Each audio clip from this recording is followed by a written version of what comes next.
Here we go. Hello, everybody. Thank you for coming to Organizing 101, a movement. My name is Jordan Scott. For those of you who don't know me, I'm the regional field organizer for the Pennsylvania Harm Reduction Network. We are a new statewide advocacy organization in Pennsylvania, and we are really excited to put on this event. Community organizing is the backbone of advocacy, it's the backbone of harm reduction. And I think that when people know how to organize and they know how to be effective advocates, it's empowering, and that's how we really create change both locally and statewide. So I'm going to turn it over to two of my colleagues from the PA Harm Reduction Network to introduce themselves, and then we're going to get to know our panelists a little bit more. This event is going to be pretty free flowing. So feel free to at any time put questions in the chat. We have a few already questions that we put together to just kind of moderate the conversation, but we also want to include audience participation, so there will be like a full Q&A session. But please, feel free to, questions, comments, anything in the chat.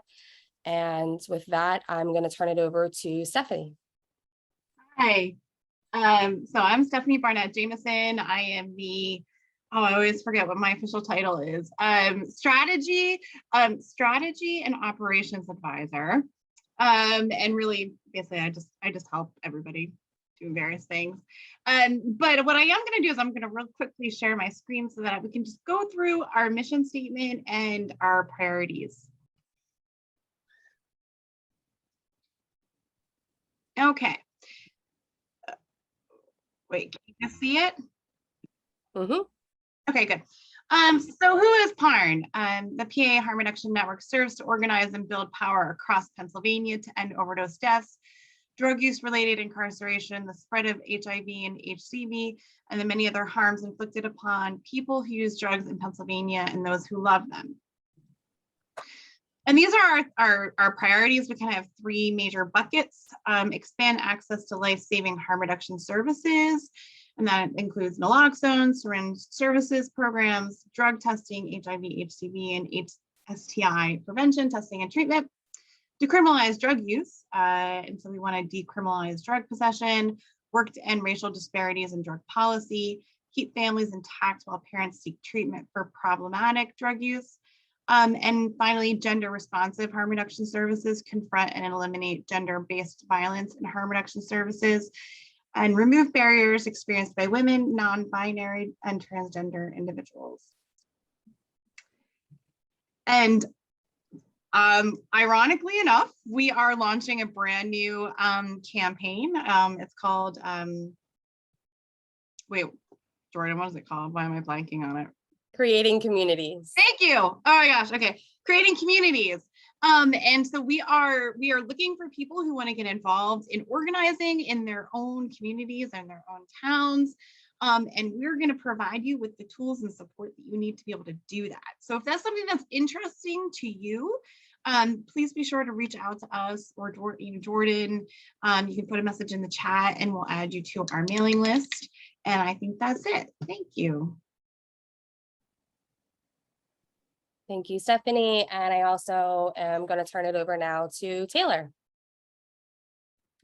Hi, everyone. I am Taylor Miller. I am the advocacy specialist at PARN. Super excited to listen to all the panelists speak. I also wanted to throw it out there. Since I am the advocacy specialist at PARN, I help facilitate people meeting with their legislators and just building that relationship with them. So that's also of interest to you. I will put my email in the chat. Feel free to reach out to me, and I'm willing to assist in anything on that level. Thank you. Thank you, Taylor. And all right, so again, I'm really excited for the organizers that we have with us tonight. I've worked with all of them in different capacities, and they have each, really just invested in their communities and creating change. So with that, I want to start with Heather. If you can just introduce yourself for everybody.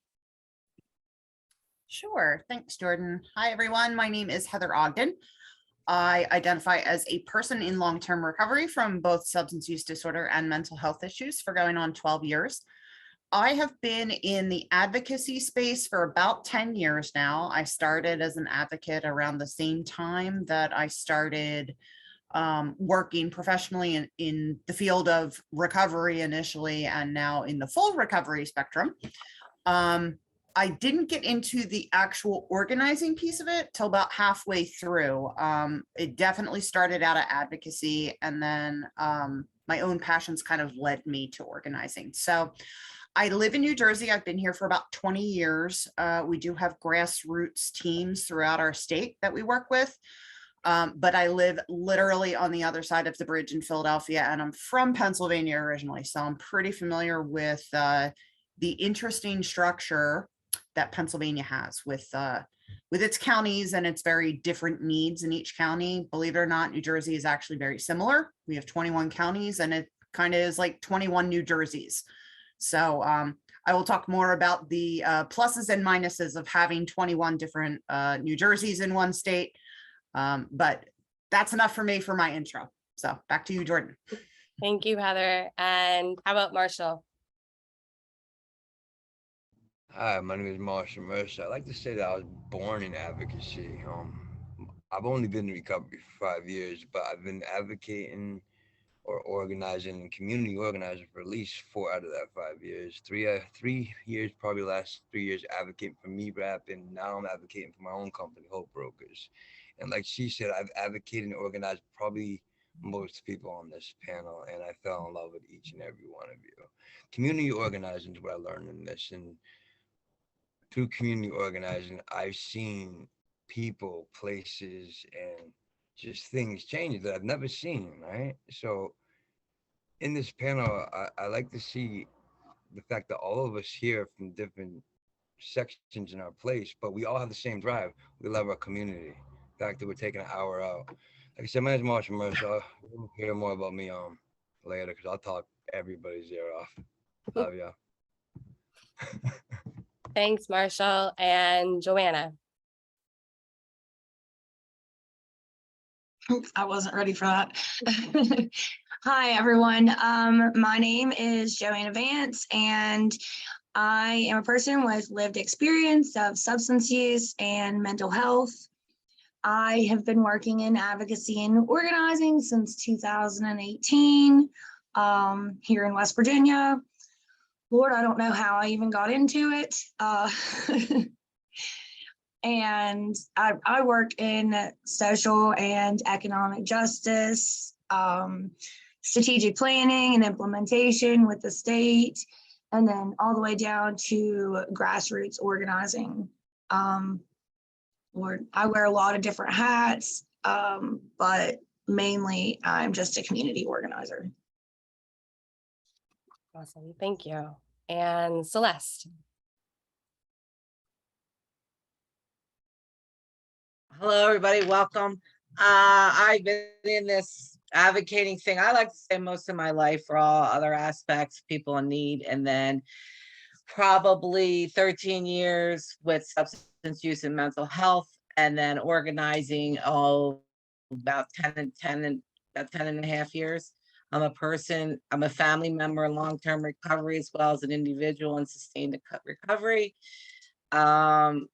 I wear many, many hats, from people, the very first steps of this disease, to getting them into treatment, to helping them maintain recovery, families, individuals, communities, and wellness in the workplace.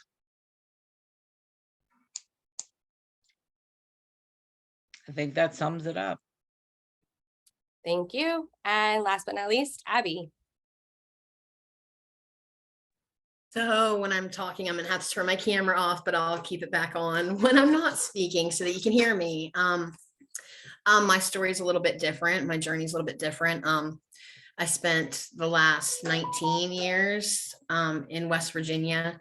Started out with advocacy work as a pregnant person using drugs, who was actually, by some off chance, helped by an OBGYN who insisted methadone was the route for us to take, both my partner and I. At that time, I had a really bad image of what methadone was, thought that pregnancy meant I had to stop everything. And Had it not been for that one interaction that changed the course of my life, I wouldn't be sitting here today. So one of the things that I have become more passionate about over the years as an advocate is medical providing, the medical services that are provided to people who use drugs, and the importance of compassionate medical programs.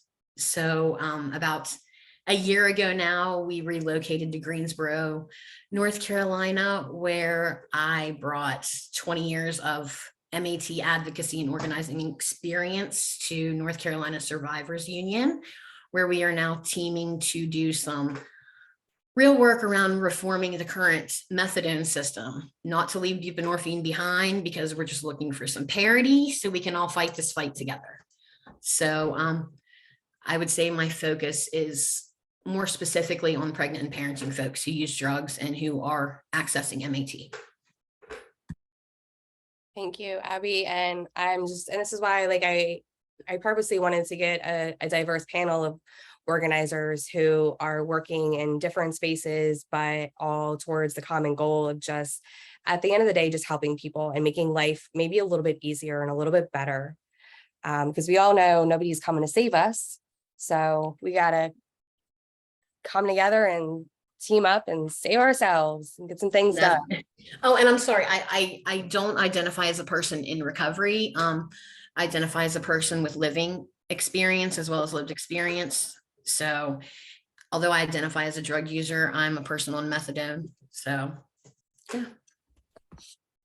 Thank you. And I think it's great that there's transparency and respecting people's autonomy and how we choose to self-identify, and not just slapping the same label on every person, but again, respecting autonomy. So, and that kind of segues into, the first question that I had was, was there a specific instant or event or moment that sparked you into community organizing? And like I said, this is free flow, so anybody can jump in. Go first. I can just think of it. So I just got out of prison and I got given the opportunity to open up a pilot program for this recovery center out in Machias, Maine. And I'm like, do you know who I am? I sold drugs all my life. You want me to run a recovery center? Like, yeah, we're gonna give you a chance. Hey, the first thing, somebody gave me a chance. That never given me a chance before. Somebody believed in me. That was really big for me. I did that. We opened it up, but in all of that, the recovery center just sparked restate that question again. Sorry, I went off tack and started thinking about the recovery center. What was the question again? Was there a specific event or Yes. something that happened that sparked you to be an organizer? So being there in Machias, we had this friend named Jesse Harvey. He came up to try to get houses up in our community. We didn't end up getting the houses, but he contacted me and he heard my story and he was like, I want you to come advocate. I'm like, no, I'm not doing that. I don't know what you crazy people do, but I'm gonna stay here in the center. I'll get shot out there. But he kept calling me every day. He died recently after that. But another friend came and asked me a year later named Courtney Allen. And when she asked me this time, I said yes. And that was my moment. I remember just leaning in, and that was it. I've been hooked ever since. Community. How about everybody else? In 2018, there was a huge teacher strike here in West Virginia. I mean, there were thousands of red shirts, just stormed the Capitol. And that was the very first year that I ever attended our recovery or our reentry day. And you couldn't even hear anything about our reentry day because there were just so many teachers and bus drivers, and they were packed into the rotunda.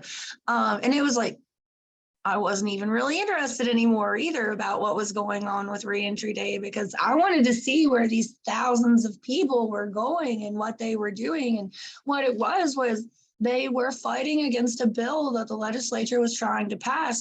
And while it would have given them an increase in funding, it was taking away from the students here in West Virginia, and they weren't saying, like, they weren't here for it. So I went around that day and I asked everybody in a red shirt that I could, like, have you been affected by addiction? Do you know a person in recovery? And out of the hundreds of people that I talked to, not a single one of them said no. Like, they shared stories of their families and their friends and their everything with me. So that just sparked that in me. I was like, wow, if teachers, thousands of people can come together and make the legislature stop this, like, everybody knows somebody that's been affected by addiction, and we can do this too. Okay.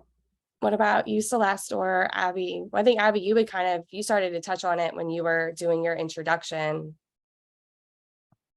I think for me, it's been a series of phases, really. What led me in the beginning to doing advocacy more directly with individuals, especially throughout the clinic system, was the fact that I was pregnant. I had no taillights to follow as a pregnant person on methadone. The information that I had was very little and very stigmatized. Like I said, my partner had been kicked out of a treatment center in Morgantown for just simply asking about methadone. I mean, was actually escorted out the door with his bags and told, we don't talk about that here. So like the idea that we had, you know, we were already afraid of losing, you know, our child. He'll be 20 in December. I think that for me, that's where it started. Just realizing that if I'm having these struggles and I can't find this information, like somebody has to have it, somebody has to know. And then I quickly realized, no, there isn't avenues for people to follow. There aren't those taillights that we need for community. I mean, regardless of the, you know, the professionals and the organizations that are out there, for a lot of us, it's that community. It's our peers that we draw from. And for me, that's where it started, just being able to be able to help other people find the information that they needed. I started out very slowly fielding some emails for an organization back then. I mean, this was 20 years ago. It was mso.org. It's not even around anymore. So it was literally just fielding emails with questions and finding that information and reaching out, you know, cold calling these people who I'd never talked to before, but just, you know, telling them what I was doing and who I was and what my story was. And the amount of doors that opened, sometimes I still don't believe it. So that's where it started for me. And then it's it's been a series of hit and runs too. I identified as a person in recovery for a long time because the clinic system is very, well, you can equate it to the carceral system in a way. I mean, there's quotes from doctors who have, you know, pioneered methadone treatment that claim that no person is supervised as much as a person on methadone, with the exception of paroled murderers. I mean, and that's a lot of what we deal with. So for me, it's about it quickly, especially I would say the real turning point was when COVID happened. I know there's so many horrible stories and COVID has sucked, but what it did was it brought a lot of us together who had been doing this work in these silos. And we were able to connect in ways like I'm sitting here in North Carolina today at 40 years old, where I never thought I would be connecting with the only national drug user union in the United States and doing this work in a way that I could have never imagined. So, I mean, I'm here with all of you. I never thought I would be here tonight on this national panel. So yeah, for me, that's where it started. Yeah. Now, thank you for bringing it up too, because I was thinking about it was the pandemic. I mean, after the pandemic, when we all got online through Zoom, we could actually literally speak to the legislator. They had to hear all of us. We were rushed in. That's where I started believing that we could actually make a change, because I saw 100 people line up in the testimony. When I was giving my first testimony, I saw a bunch of blinking eyes blinking at me. I'm like, shit, I'm scared. I mean, I didn't even want to talk. I was sweating bullets. I couldn't talk in front of people in these spaces back then. When I first got in, I just knew that all my friends had died because of the pandemic. We closed all the centers and enough was enough. And I had the power to choose to speak. And one by one, we all got a chance to line up and speak. And when we had the listening sessions right after those testimonies, we heard what Maine wanted. and we went and attacked the legislator. We won. We didn't lose actually any of them. We couldn't pass the deke from them. They weren't budgeting, but we won everything we went through, from changing the stigma language to getting the needles passed through to the Good Samaritan, most progressive in America, changed because we all came together as a community and friggin' spoke. Yeah, that was my changing point. When I saw that was done, that was done. Then. Yeah, there's certainly, while yes, COVID and the pandemic has been absolutely horrific, the toll that it's taken not just in the US, but the entire world, there were oddly enough some gems that came out of it. I probably would not have met half of the people that I've met in the last 2 years if everybody hadn't been shut in their homes for 6 months and the world didn't go completely virtual. So yeah, it's a little weird. What about you, Celeste? Was there a specific moment? So first of all, Abby, 40 is not old. I just turned 60 in May. So you're a puppy, babe. And I'm so proud to see all you young, beautiful people out there fighting the fight, because I've always said we need to listen to the freaking young people. We need to hear them. They see and know and feel more than what because we get numb as we get older. So I started this because I lost a brother to HIV, and another brother was killed due to a bad drug deal in Kensington. And being on board with AIDS and trying to get people to understand what AIDS was all about. And then when this disease darkened my doorsteps with my son, I was like, no, this ain't happening. And, the whole freaking slogan, talk to your kids, did it, the dare, the stop, all that mad crap, whatever the hell they want to wipe their butts with, never works. So, that was my first thing, is get out there. So I dove into the World Wide Web, and I did a lot of research, and I started learning and studying, and nobody's talking about this. I'm watching my son and his whole generation get pills, 120 every 2 weeks. And I'm like, what? My husband has Parkinson's, I have fibromyalgia and rheumatoid arthritis. I can't even get a stinking one pill. And these kids are walking out with bags of them. And I was like, there's something with this pill. There's something here, this is 14, 15 years ago. That drove me into advocating. And then living in a small town in Laceyville, Pennsylvania, and we lost 4 kids in 1 weekend. That's huge in this small populated of less than 2 grand. I went to the town hall meeting. It's like, how can you sit here and be okay? We just put 4 people in that cemetery. Are you people not seeing? So that's when I started to organizing, just getting out there, bringing it, that was my motivation. Still is. So one of the things that I hear often and I encounter a lot is, I talk to people who say, I want to get involved, I care about my community, or there's an issue that they're really pissed off about, or it's directly affecting them. And they're very overwhelmed with like, well, where do I even start? How do I even get involved in organizing? Or I run into people that think that when we're talking about organizing, that we're talking about planning, global rallies or protests. So like, what was all of your like practical experience of actually getting involved in organizing? Like, what did that actually look like for you? Was it going to your city council meeting, or was it going to a school board meeting, or was it signing up for a local organization to volunteer? I'll start. So I was thinking about trying to pick apart the difference between my advocacy journey and my community organizing journey. And you can't pick it apart because one leads to the other. You start as an advocate, and most advocates start because they're very pissed off. Like, it comes out of anger, something is not working.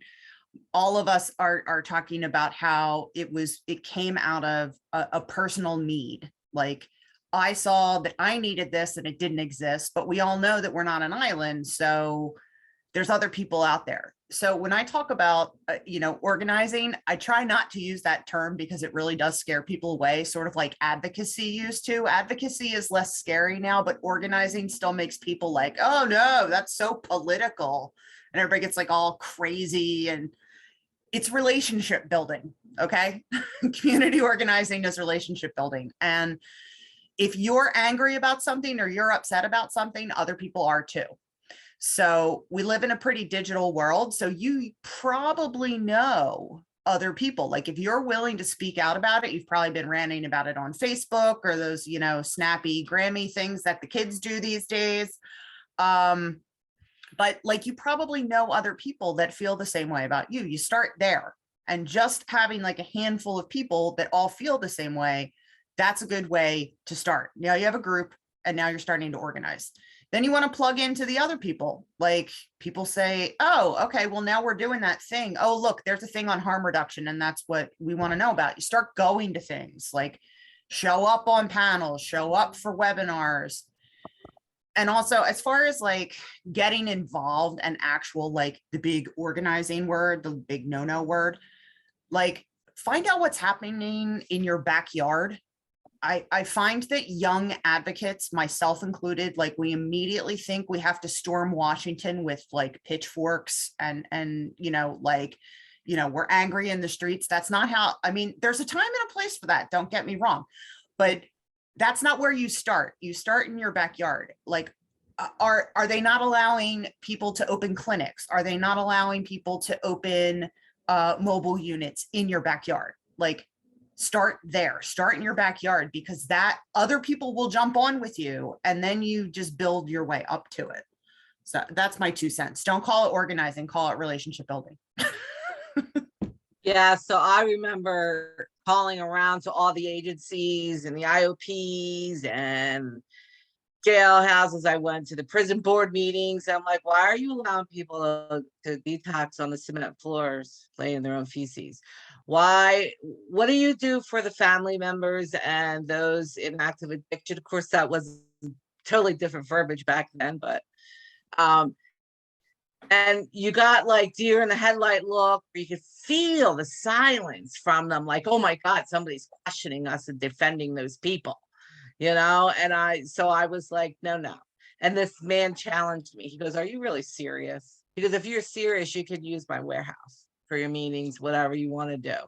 I was like, yeah, I'm very serious. And that's what I did. I went to the town hall meeting and I said, I guarantee that at least 5 people sitting in this room know somebody and is touched by addiction.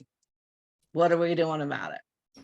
And then I took a step higher and I went to the county commissioners, because the same gentleman that challenged me said, go to your town meetings, because why? The media is there. They have to report, and these meetings get recorded. So that gives you the chance to go back in the next month and hold their feet to the fire, and you just keep doing it till you get your way.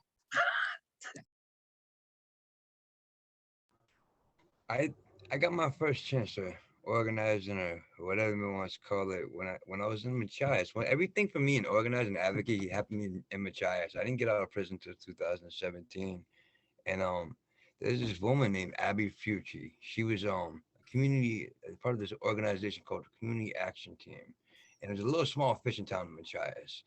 And I just become the coordinator to the center, and I didn't know nobody. I'm like, what am I gonna do? But they had these meetings that have where Abby and all of the people from all over different orgs come together and they talk about these problems. And I'm like, wow, I never thought about ever coming together with these people, because back then these people were suits and other orgs, and all I knew was how to stay in the shadows. So it was just interesting. And she started coercing me to be more involved, go talk to people, to get out there. And I'm like, I was so nervous, thinking like these people are gonna look at me as X, Y, and Z as everybody else did. That small town never looked at me like that. And it was really cool experience. But in these action meetings, we got a chance to talk to sheriffs and other people still using, and bring them together in the table and to have a conversation with each other, so they would no longer look at each other as enemies, but to come together in a town, because in our town, a lot of fishermen, a lot of there's nothing out there. So a lot of money, a lot of drugs, and a lot of people come from our state, and just opportunity to get high, and a lot of death occurred. So getting the police and getting everybody from all aspects of the community to come together for once to see each other as humans was an experience that I saw in a small town, which just blew everything. If we could do it here, we could do it anywhere. And that was just like mind blowing. Something that I often see, and like, when I'm in, trainings, webinars, different social media events, is almost as if people don't understand like what actually goes into creating a movement. So like if we look at the disability movement, that happened over the course of decades, right? That infamous sit-in at the federal building was in 97 or 96. The American with Disabilities Act wasn't signed until 1990 or 91. So that was, still another 15 years. So I think like for somebody who is new to organizing, or even honestly for people who have been organizing for a long time, right? Because we never know everything. Like, let's talk about like realistic expectations when it comes to community organizing. Ooh, can I go? Oh no, go Abby. So I think this is a really important point, especially because like I try not to keep, like when Heather was saying that organizing and advocacy, like to me, they've always been so interchangeable, because within the system that I was doing, even like the direct patient advocacy, folks who are on methadone specifically, I mean, there's this stigma that exists and this fear that the successful folks, as we see them, like they have to stay in the shadows. But it's not just that, it's the idea that when you speak out against a system that you're beholden to in a way that, I mean, realistically, the clinic system holds our lives in their hands every day. There's a fear. And I had that fear for a long time. For the longest time, I refused to advocate for anybody at the clinic that I attended, but would advocate for anybody throughout West Virginia. And to date, it's 17 different states. But I came to a place where I finally wasn't afraid anymore. Not because they wouldn't come for me, but because I had connected with other people that even if they were afraid to step out of the shadows for whatever reason, I could do that. I had the privilege to do that. I had the ability to do that. So sometimes it was really scary and really lonely, but I was able to do this within the clinic system in a way that a lot of folks have never been able to do. I think sometimes they forgot that I was a patient and the patient advocate, and not part of the quote team of counselors, and that worked to my advantage greatly. I mean, I was able to learn a system and draw things from that helped to get other individuals to get involved. And really, I mean, I think the practical, realistic side of it is, for me, I mean, we held patient advocacy only groups at the clinic once a week. I was there, I was on site 3 days a week, and this was all volunteer. Like, this was none of this until I came to North Carolina. To be honest, I never had the opportunity to be paid for the work that I do. So, and I'm grateful for that, but it still didn't stop me. And I think that's something that people forget too, is that this is work. Like, it is like, there's a passion in all of us. And sometimes I think that people get a glimpse of the rallies or the panels, and they don't realize what really goes into this. Like, we're giving a piece of our lives here because we can. I have to do it. I feel like I have to do it for people on methadone that can't, because for a long time I was that person. So finding folks who want to be involved with that kind of specific advocacy and organizing is even more challenging, in the sense that all of the intersections that I was naive to think I could just advocate for people on methadone. That is a broad spectrum of intersections and amazing people. So, but it's the idea that, I mean, we would sometimes only have 2 or 3 people show up, sometimes none, but the consistency of knowing that that we were there and that no staff and even making concessions, like folks didn't want to have this at the clinic. They didn't feel safe, no matter whether staff were involved or not, taking it to the next location. I mean, we had gas station next door that was happy to let us hold court in their cafe, like just being flexible around things too. And I think being really looking at realistically what you can accomplish, because I think we all have a tendency to overreach sometimes and want to do it all. But it's just, there's other people doing this too, and connecting with people can make this even more of what we're trying to do, move it forward. And it's sometimes slow, but change is slow and progressive. So I think for me, that's been the biggest challenge even to date. But now we're seeing some movement. So, especially around the methadone regulations. So and celebrating the small wins that people sometimes think, whether it's a sign-on letter that garners 500 incredible signatories, or like those are wins. And we need those to keep fighting. So true, like a win is a win. Because if we don't celebrate every win, we burn out and things crash and burn. It's all right. Real quick though, Tom wanted to know if you think that, do you equate shame to being afraid? That once he was able to get over his own shame was when he was able to get started in his advocacy journey.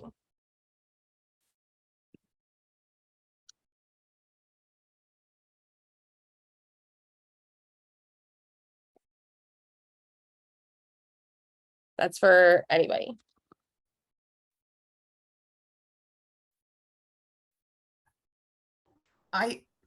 I think it can be both. It's very internal. So for me, like Abby was saying about having the privilege of being in a place where I could speak out, I know that there's a lot of people that don't have that ability. So it got me to a point. I felt shame when I was in my addiction, but I don't feel shame in my recovery. But I know other people do. But I've been blessed enough to like work in this field as long as I've been in recovery. It's weird for me to talk about shame now. I'm going to be perfectly honest, because like even saying the word like makes my heart just hurt. Like people who use substances, people who are identify as being in recovery, family members, like throw that word out the window. Like I just freaking hate it. There is no place for it in our space. Like every person here is like a walking wounded warrior. Like we all ended up here because of some kind of scar that we had, or some kind of thing that like, it really bothered us. We were pissed. We were upset. There was something broken that, like in my personal experience, it was like, this system is so broken that I can't watch other people have to go through this. What can I do to change that? And I think that people very quickly going into organizing get discouraged because it is a very long game. Like this is not, you're going to set a meeting, you're going to set a panel and 100 people are going to show up. That is not going to happen. Like you're going to set a meeting and the first one, maybe one person or no people show up. It takes a really long time to gain momentum. And when you see people that are like at the pinnacle of advocacy and community organizing, you don't necessarily know that it's like the 12th year that they've been working on this, because it seems like an overnight thing. Like, okay, all of a sudden, like we're all talking about the same type of organizing. Thank God, because there were enough of us in like little pockets across the country that are willing to work together. But that's actually the piece that I really want to talk about. So I think Abby had alluded to it. You will find allies in places that you don't expect to find them. Okay. And the thing that drives me crazy about organizing and advocacy is that people continue to put everybody in an us versus them camp. And there is no us versus them camp in this. We are all working towards the same end goals. We just have very different pathways of getting there. And you're going to, if you're going into community organizing, you're going to get lost in the weeds of the different pathways on how to get to the end goal. You always have to bring everybody back. So you'll have a meeting where you get like this group of like 3 or 4 people, and they're awesome and they're passionate, and they'll show up, they'll be your core group. But then you'll have all these other people that pop in and out, and basically like they'll come in, they'll blow everything up. No, I hate that. No, that won't work. No, we're against that for the, and then they'll disappear. Like, this is just, we talk about this all the time. You can't take that personally, and you can't let it derail you. Like, you have to be focused on your actual like end result. Like, any progress is progress, and we take it and we all work together on it. I've worked in some spaces where I never would have expected people to be like super gung-ho on end results of like saving lives and getting resources to people that need them. You know, adding syringe access in places where you never would. Like, I did a peer training, and one of my students was an officer. Okay. And we were all like weird about this, like, ooh, you know, he's the one that was like, okay, I work on this vehicle and we need to be able to give out syringes. How do I make that happen? So you never know where it's going to come from. So like, you can be passionate, but don't automatically assume that like, because a person has a very different method of getting there, don't assume that they're not going to be helpful to your cause. Because when it comes to organizing and advocacy, it's all about numbers. The more, the better. And I think to that end too, you know, looking at people's end goals, I think we get stuck in this place of the end goal is abstinence. The end goal is always abstinence, and it's not. And I think the sooner that we can move away from recognizing that people use drugs for all kinds of reasons, you know, and it seems like we're at a miss. Like, the systems are just always at a miss because, you know, the old adage, wait till they hit rock bottom, or like people can want to do better before they get to that place. It's just, if we don't allow them, if we don't really truly meet people where they are and talk to them about what's working for them, then we're doing a disservice. You know, if it's not about, you know, like, I'm somebody who methadone worked for me. I don't sit down and talk to every person that comes in and tell them methadone is the way to go if you struggle with chaotic use with opiates. No, I listen to them, because the truth is, those of us who are most likely to have the answers are the ones that are most impacted by the problems. You know, if you listen to what we're saying, if you listen to people when they're using drugs, about why they're using drugs, about what they see as goals, then how many times likely are they going to be more likely to achieve those goals? You know, when we're shutting people down with telling them what they should be doing, then you just out of the gate, you create this defensive nature that, I mean, for me, that was a huge part of my shame, you know, like knowing that if I talked about feeling like this is like abstinence as this idea for me at that time was just hard to struggle with, because it made me feel like I was broken. Like, if I didn't reach that place, then something was wrong with me. It wasn't that the clinic system was not accessible to me in ways of being 9 months pregnant and being forced to drive 1 hour, a 2-hour round trip daily to prove for months on end that I was worthy of a take home, you know. And again, like, the first clinic I attended was, to date, one of the best ones that I've attended. I wouldn't say that about it today. This was 20 years ago. It was much smaller. It was owned by a different company, but we don't have that. I mean, that's not the way that the clinic systems operate. And sadly, it's about profit. You know, it's profit over people. And the main line we use is that, you know, it operates with a culture of cruelty, a culture of cruelty that doesn't have to exist. You know, locking people out of the door at exactly 11 o'clock and smiling in their faces. That's not I mean, that's not something that anybody wants to deal with, let alone somebody who's looking at being sick for the rest of the day. And I think it comes down to a lot too, that I don't think that folks really understand what that locked door means. What that means when somebody is forced to have their medicine held over their head for missing a counseling session that they genuinely couldn't make, or feel is not something that is going to be beneficial to them for whatever reason. I mean, that goes to, again, having your medicine held over your head. It's going to be hard to connect with somebody who holds that kind of power in their hand. You know, it's hard to be honest and create that connection with somebody when you know that there are repercussions for things that you might say. So compartmentalizing and surviving a system, you know, like those are things that people shouldn't have to do. And when they can talk about these things openly without the fear of judgment, it makes a world of difference. It made a world of difference for me. And in any other world, disease, agency, clinic, that would be abuse and neglect. Absolutely. I want to make sure that people understood what I'm talking about when I talk about an end goal. I'm not talking about an end goal for a person. I'm talking about an end goal for organizing.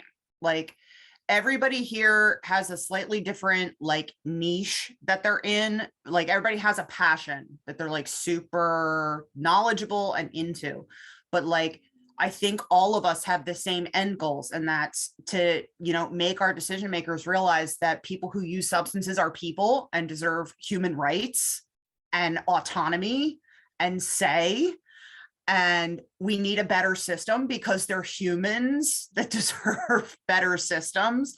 So I just want to make sure that everybody gets that. That's what I'm talking about, is looking at, no matter where we're coming from and where our niche is, this is where our actual power is that we represent, like, community organizers and advocates can represent all of these different pieces of systems and talk about why they're not working. And that's where the power is in coming together. Like, we're community organizing right now on this call because, like, we're getting a better idea of, you know, who is super knowledgeable about this thing. And the next time I have a question about that, that's who I'm going to ask, you know, again, relationship building. So I just want to make sure people didn't think I was like, you know, trying to say something that I'm not, because believe me, I'm all about the love. And that's it. Exactly. I think without the connections, without the different folks in the organizing, like, none of us can speak to everything. Like, so without those different folks joining and bringing different perspectives and expertise, like, we're all experts, we're all content experts in different areas, but for everything we know, there's even more that we don't. So I think that's what it is too. It's not like the relationship building and really looking at what the goals you have in common are, because you can, especially new to this work, you can get really lost in the weeds of what you feel is and isn't, and what end goals are, and what this, like, you can really get lost in that. So identifying the goals that you have in common that you want to reach around this work is really, I mean, organizing 101. Something I just want to hit on really fast, because I haven't heard all the great things that have been mentioned. The one thing that I haven't heard, when you're navigating the organizations and the meetings and stuff in your community, it's really important to figure out and learn which ones are the doers and the actions, and which ones are just there for performative action. Like, which ones are there just to have meetings, to talk about having more meetings, and are just the same people not doing anything at all, just talking about stuff. Because you're going to find those organizations, they're everywhere and they love to talk, but like, it's really hard to find people who are just doers, who will do the work, who will put in the time.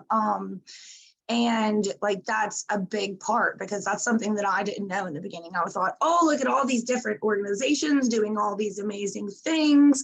And then I learned that like only just a couple of them were really actually doing anything.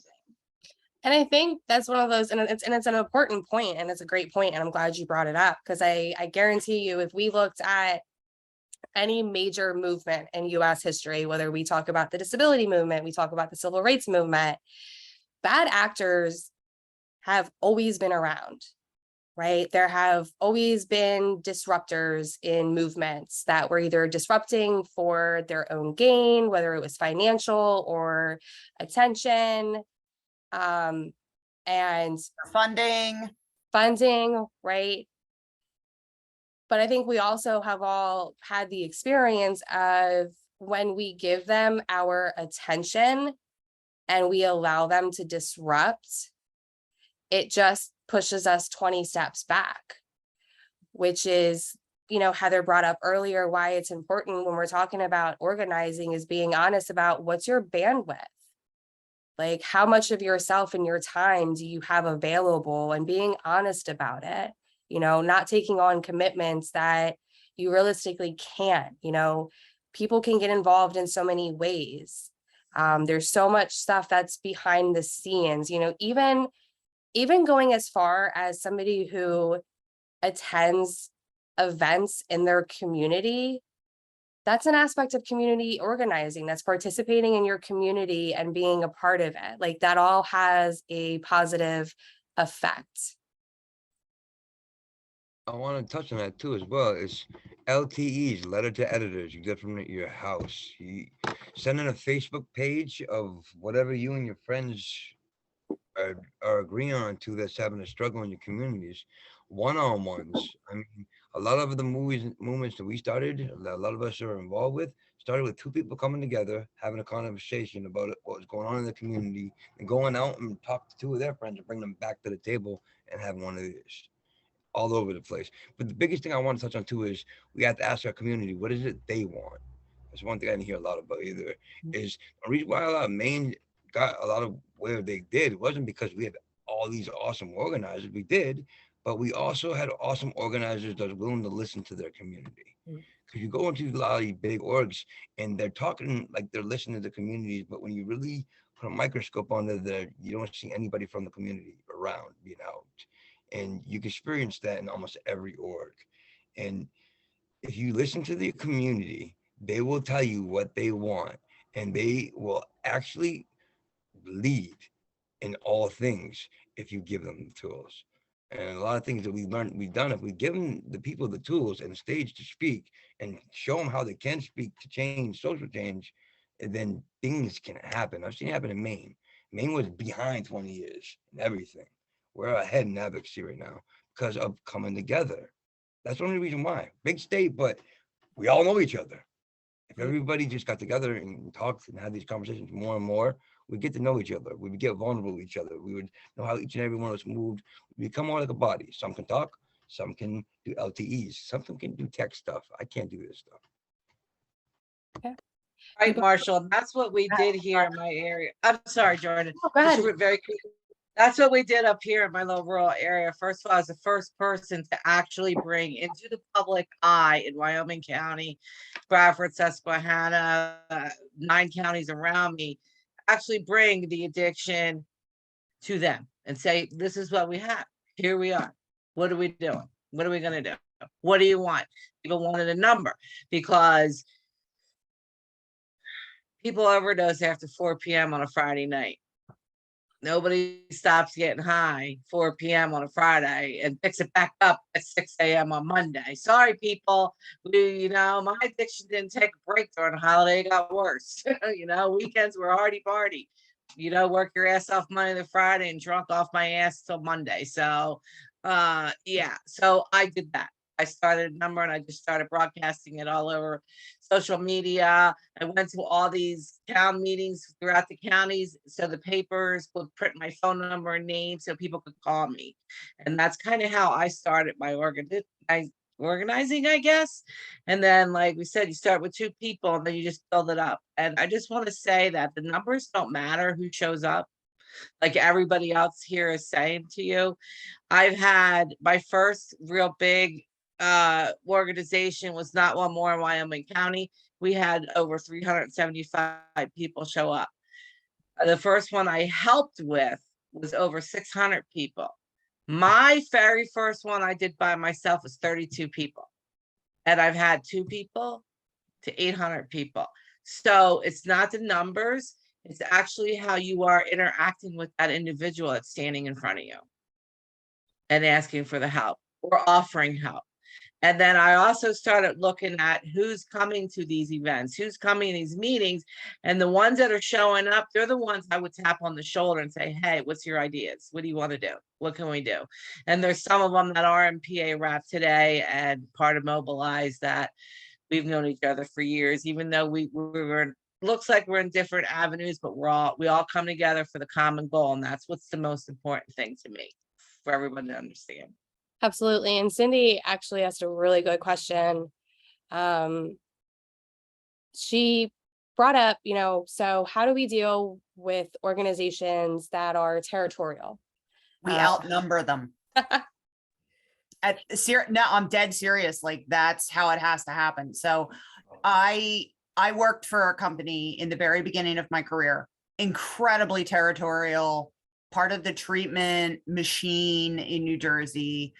And they were like, hey, we're going to eat up these grants for grassroots community centers. And we opened the second one. Now, I'm sure, I know for a fact at the time that they thought their fatal flaw was to bring me in as the community rep that they hired, because I was like, oh, hell no, you are not doing it this way. Like a bunch of clinicians opening a recovery center, like totally not happening.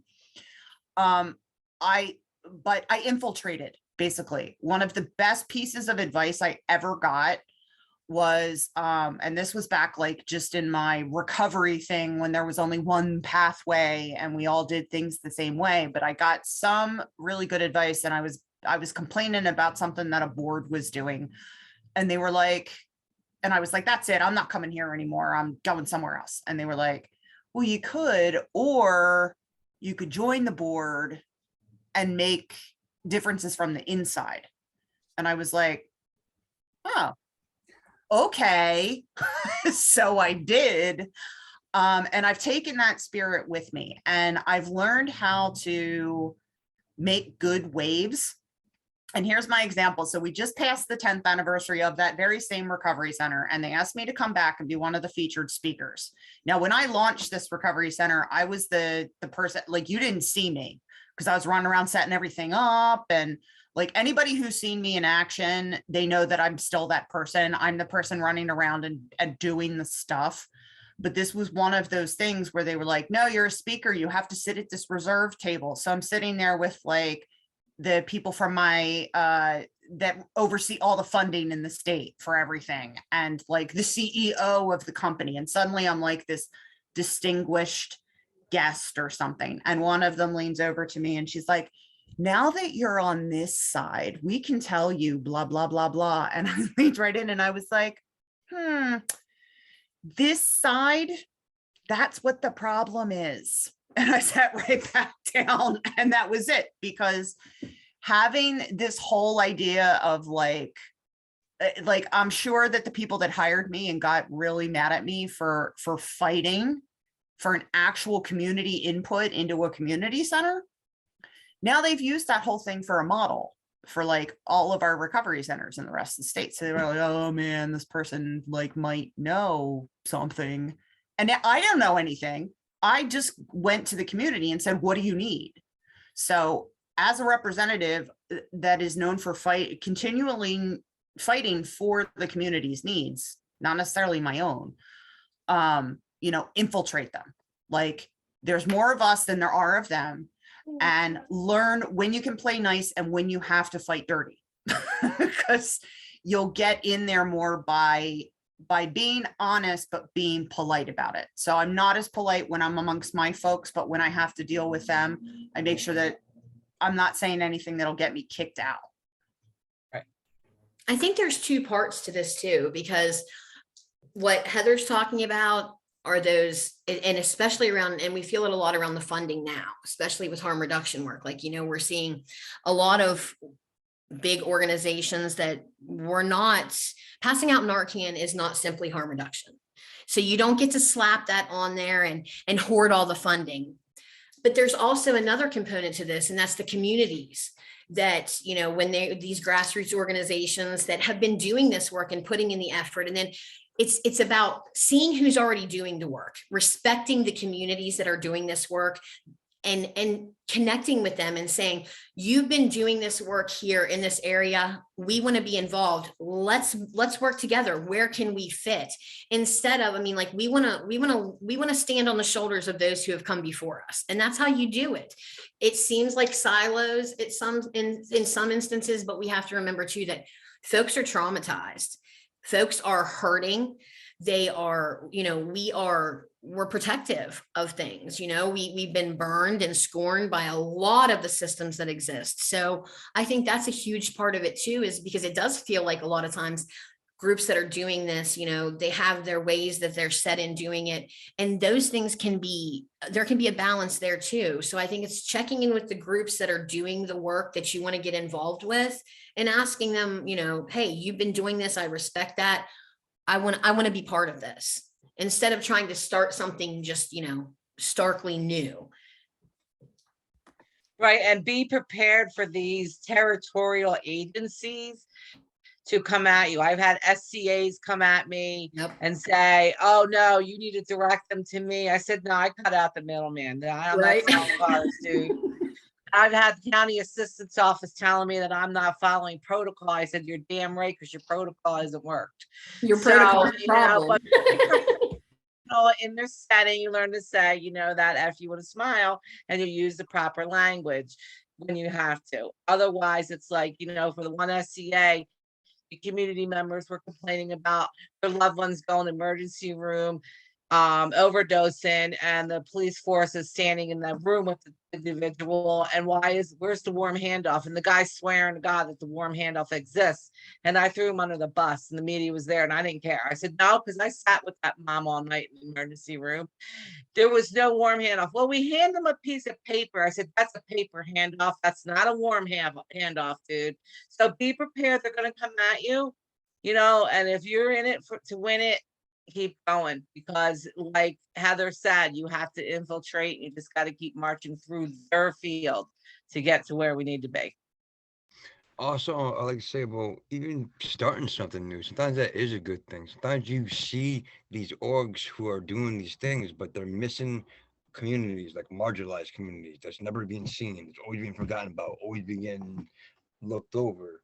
Like a lot of the marginalized communities we speak of, I mean, especially in the state I'm from, where it's mostly white community, white, and a small pocket of Black people or BIPOC communities, and the majority of them are in jail.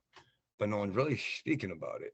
All we're talking about is all these things that we're doing great for the community, all the white people, but we're not talking about the marginalized community. So on that note as well, sometimes you got to create these new spaces and be loud, because people are not going to do the things for your communities. And the community for you could be a different community. My community is a marginalized community. So I had to create something of my own, because the white people weren't doing nothing for my community. Sometimes it's good to be the black sheep. That's actually really great, because the one thing I was just going to point out is, there's no right or wrong way to do this per se. And,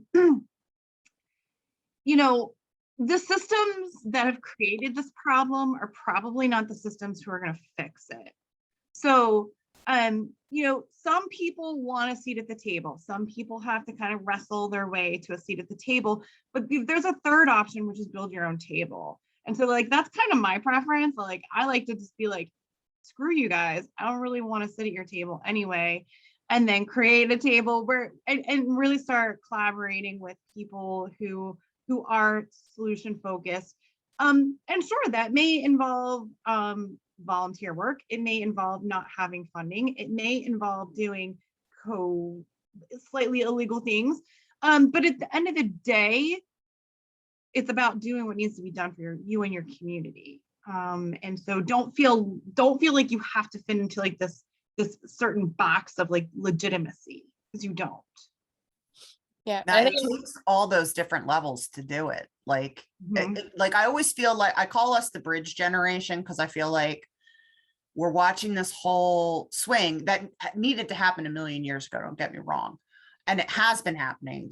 We do stand on the shoulders of giants, but we just happen to be in a place right now where there's a whole lot of us that were trained in one way, and worked one way and saw it for all the flaws that it was. And now we've got a whole new group coming in that get to skip that.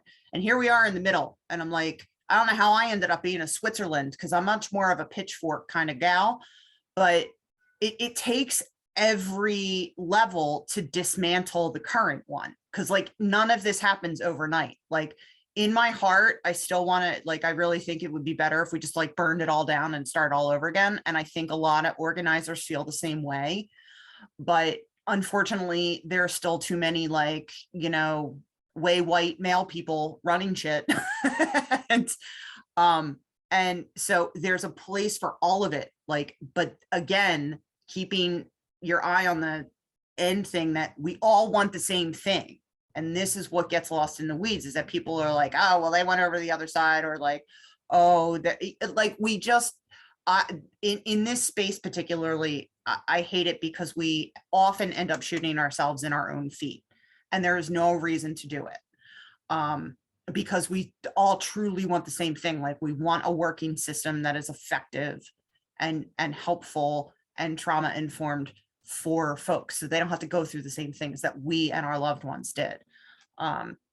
So there is a place for everybody, and it doesn't always involve pitchforks, and it doesn't always involve public. And like, we need, whatever you're doing, if you're on this call, you're already doing it. Like, just look to the people that I saw that Stephanie put, that there's a toolkit available. Check out that toolkit, because it's the easiest way to, it's been mapped out. Don't make the same mistakes that a lot of us did in trying to reinvent the wheel in organizing. Like, there is a formula to it.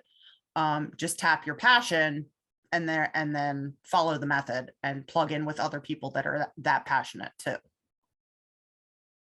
And those are all really great points. And I'm glad that that was kind of where the conversation started going with, you know, the question that Cindy had, because, and Marshall bringing up the very important aspect of, like, organizing has to involve creating community buy-in.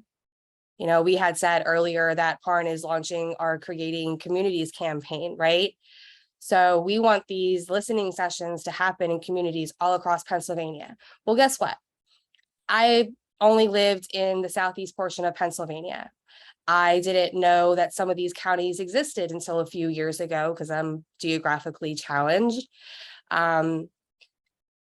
It makes no sense for me to go out to Butler County and host a listening session. It's not my community. I know nothing about Butler County. I couldn't even, well, I've done nothing but stare at the map of Pennsylvania counties for the last 9 months, so I know where it is, but that's beside the point, right? You know, if that's how we approach this, we would never accomplish the goal of creating community buy-in. We would just be seen as, here's somebody else who has no idea about my town telling us what we need to do. And it ties directly in. I saw Tasha put a really great comment in the chat talking about how we also have to avoid that savior mentality, right? Like, people don't need us to save them. They need to be empowered and given skills to save themselves and save their own communities. And I think that is something that I'd love to hear if anybody has kind of experience with, like, you know, navigating that savior complex, especially when we're so new to advocacy. I'd love to jump into that, because when I was brought in, I was the only person of my kind. So I had to step into that realm of that person.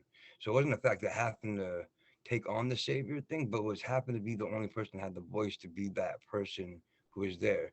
So not so much even savior, but if you have the ability to do something that you know nobody else can do, what do we learn as leaders?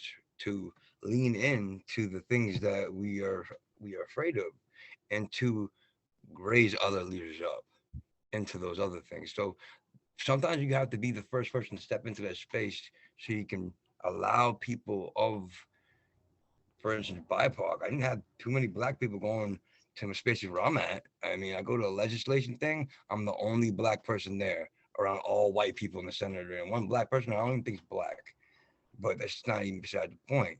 So now more people are starting to become active, because once we do things, we give them like this empowerment, like, well, if he's doing it, then I can do it. And then, yes, exactly, Jordan, we have to lead the leaders because we can't do this. We need to create children's in advocacy because we get old fast and burnt up and we can't do all the work. And we need more of us. So yes, thank you. That's all I got. And I think a lot of people also, when they see somebody that's out there doing things, you know, being the leader, making changes, they often want to put them on a pedestal. And then they think that that person is the know all, end all, be all of everything. And they don't realize that, like, we are just regular people out here struggling like everybody else. That's it. I have people all the time that's like, how do I do this? How do I do that? Like, what's the answer to this? Or how do I go about this? And I'm just like, I don't know. I don't know, guys. Let's figure it out together. Like, because while I've done a lot of stuff, it's not me, Joanna Vance, that's done it. It's the organizing and the work and the community that's done it. Right, or they come to you and say, you need to fix this, you need to, and I'm like, no, we do. What are you doing? Let's do this together. I think I've dealt with that a lot, like because my niche in like with the methadone advocacy is so rare. But like what folks did for me, and for me, it really came out of the national, what was Urban Survivors Union is now the National Survivors Union. Folks that brought me in helped me to be because I was always behind the scene. Like I feared people knowing who I was, number one, because of the stigma that came with it.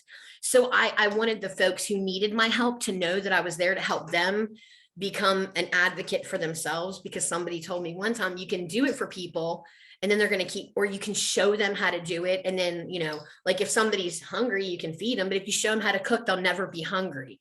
And somebody told me that like almost 20 years ago, and that stuck with me. So I think it's about like, it goes back to paying it forward. Like folks did that for me. Folks were doing that and helping me in this space. And now when somebody calls on me to do, you know, to talk about methadone or to do an interview, the first thing I do is what's the interview about? Like, it can't just be about methadone. It's got to be about something else, because these intersections, again, I was naive in the beginning thinking I could just advocate for people on methadone. Like that's such a narrow margin to think that it even exists.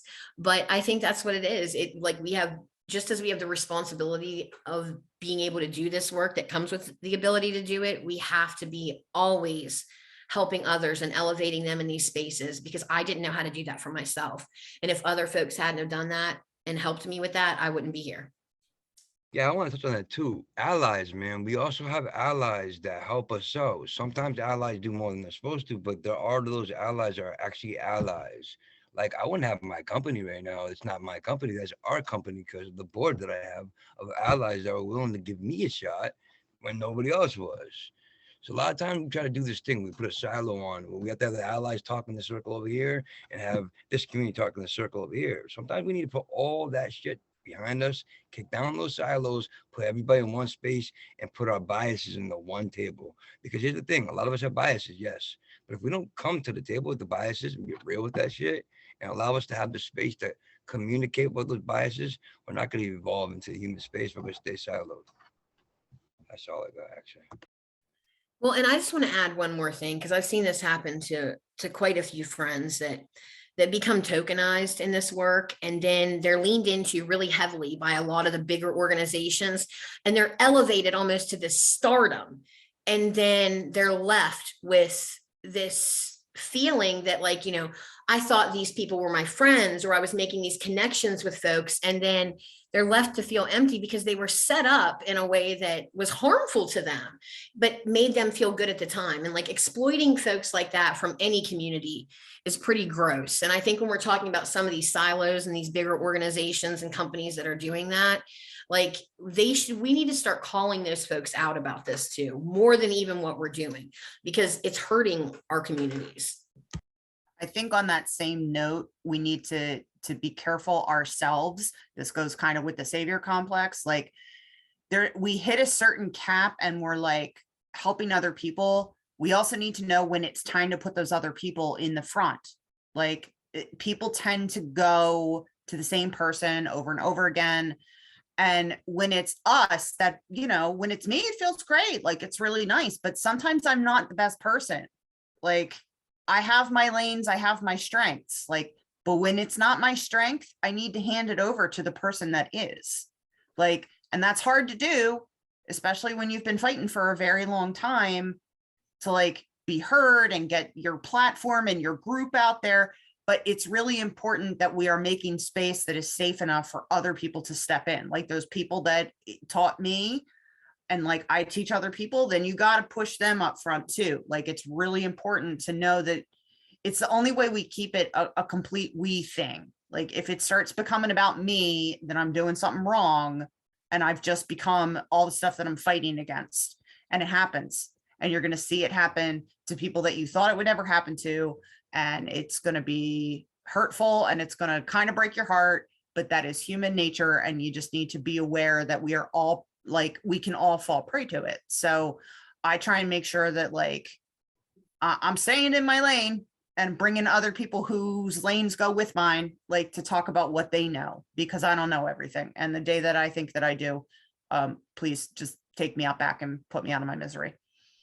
I love the direction that this conversation has like shifted into, because like this is stuff that I wish I had known when I began my advocacy organizing journey back in 2016, when I was full of like, I'm going to burn this effort to the ground.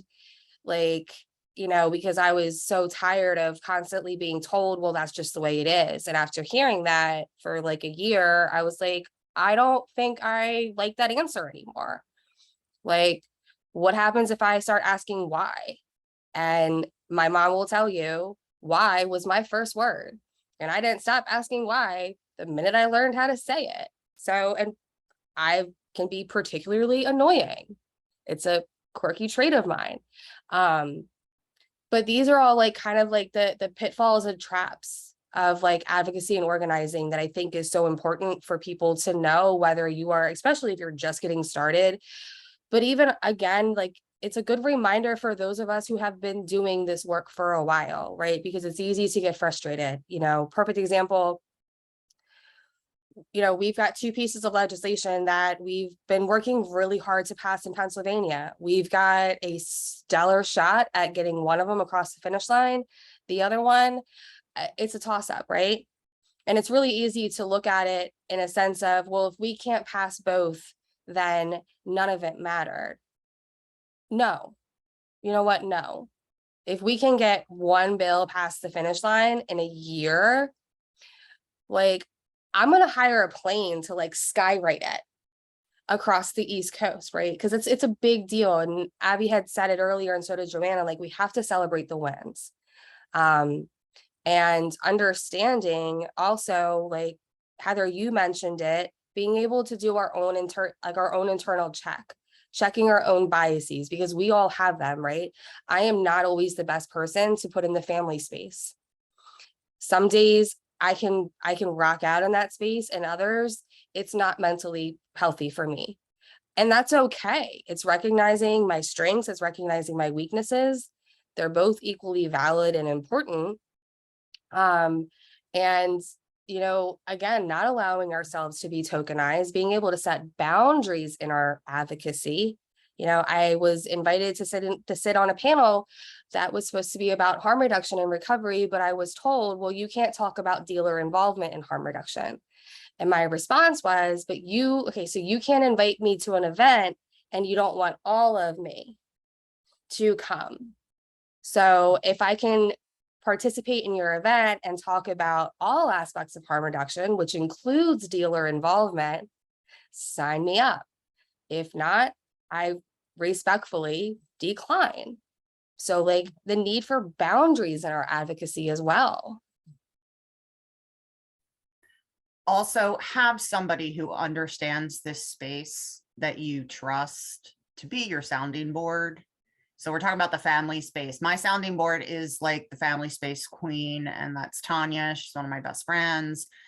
And we drive each other crazy, but we balance each other out because like we can talk each other off the ledge and we understand totally different aspects of the space. Like, I don't get where she is and she doesn't get where I am. And together we talk about it and like have a person that you please talk to somebody, because this space is very frustrating. And there are some days where, self included, I am like, why do I do this? Why do I do this to myself? Why do I do this to my family? And you're going to have them because it gets very frustrating. So have somebody that understands that you can talk to, because sometimes those conversations are just enough to like kind of reground you in why you are doing this. Otherwise you're going to quit before you even get anywhere, because if you don't have people to talk you off the ledge and you don't talk other people off the ledge, like it's very, very important. It's in that like well overused tokenized realm of self-care, but it's like, it's not self-care. It's like, you can't do this without it. No, it's very important. You need support and self-care. For me, it was kind of the flip of what Heather and Jordan have felt. I was always looked at as the family and not as someone who is healing from my own addictions. And I would be invited to places and events, and they'd say, no, we got so-and-so and so-and-so to talk about recovery. We just need you to be here for the families. And I'd be like, no, because I'm both. And you're not going to separate me. I might be a Gemini, but you're not going to separate me, you know? And yeah, and it right on. And it, Heather, and it is a real struggle. It's a battle, but that's why I love this. Jordan has done this. She's bringing us all here and saying, look, we're all the same and different. And I think, yeah, for me, like in remembering, like my world isn't the world, you know, like my world is just that. It's my world and my perspective and my experiences, regardless of the work we've all done, like that's what we can speak to. And when we do that, it's incredible. And when we bring others in to do that with us, that's when you have a movement, really, when you have all the experiences of different folks and you elevate those who are the most marginalized. You always try to be really intentional about stepping back and giving space. And sometimes that's hard to do, especially when you've been fighting for so long to be heard. But and those are the kind of trappings, you know, that without having those mentors like Heather's talking about, we'd all fall into. I know I would, or especially when I do something like this, you know, talking me down before I get on, like, you know, you'll be fine, you know, like you don't get to worry about that kind of stuff. Just go do it. Like, I don't know what I would do without that. Absolutely. Well, I know we're down to the last few minutes and I'm always trying to be respectful of people's time. It's also, I'll be transparent. 8:30 is also my bedtime. Golden girls over here. So I wanted to kind of like wrap up this whole conversation, which has been phenomenal. This went way better than I had it like mapped out and scripted in my head. So again, like, thank you to all of you. It was really a great conversation and I'm glad that we are recording. So anybody is going to be able to, you know, hear all of this. So I wanted to end on, you know, something that is going, you know, something that you have in the works for your community, something that you are looking forward to, a win that you are celebrating, like just really bringing this back to like why we continue to organize. Can I jump on that first? Sure. So being the old timer here in this room of you young people, I'm using it. Anyway, in the rural Appalachian area that I reside in, resources were few and limited too. So I celebrate a lot in the past 3-4 years that we do have 2 recovery centers that are open for anyone to walk in. Warm handoff is coming. I am fighting, you know, I'm handing out fentanyl strips and people are telling me I can go to jail. You know, it's like, listen, I don't care. I got them in the mail. They're legal to me and they're legal to save lives. So I celebrate just the fact that somebody had mentioned, I'm not celebrating COVID, but because of COVID, we've all came to the table. So that to me is, this is my community and I bring all you to my livable community. Thank you. That's awesome, Celeste.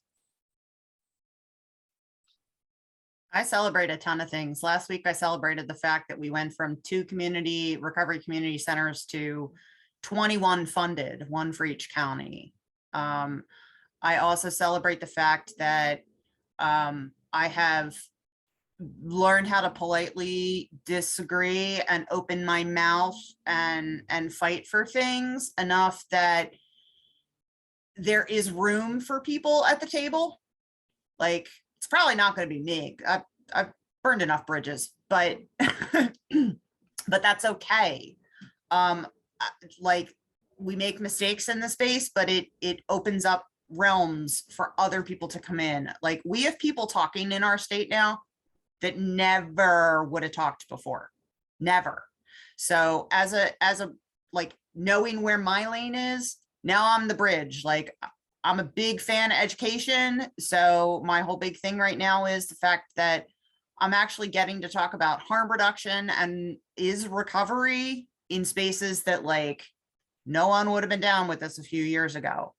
That should be celebrated. The fact that, like, because I know we're all worried about, you know, the naloxone is harm reduction people coming in and taking things. But, like, if you get in there and you get the education as to what it actually is, then they can't say they didn't know. So those are the kinds of things I celebrate these days. Facts that, you know, people that never would have listened before are actually like, okay, we'll sit down and we'll listen to that. That is definitely a reason to celebrate. Absolutely. I'll celebrate hope.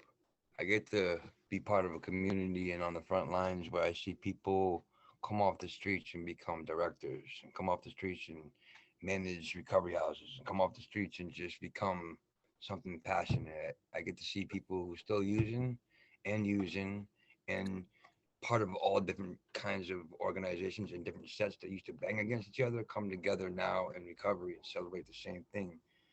I get to see a beloved recovery community grow. Something like Dr. Martin Luther King was trying to build before he was killed, a beloved recovery, a beloved community where all biases, people of all walks can come together. I see that in recovery, and that's beautiful. That was beautiful. Rachel. One thing that I celebrate, like, not just the policies or you know, whatever, I get to celebrate the fact that I know that I'm not alone doing this work, that I know that there are so many amazing people, not just here in West Virginia, not just on the East Coast, but across the nation, working their asses off, fighting against the fascists, fighting against the radical right, hell, fighting against the liberals. Like, we are out here working our butts off, fighting for a better world for us, for our kids, for our futures. And it could be very, very lonely if you don't realize that you are not alone doing the work. So if you are feeling alone doing this work, please connect with somebody. I'll put my email in there. I think a couple other people have, because it can be a lonely business. But when you realize that you're not alone doing it, like, that's something to celebrate every single day.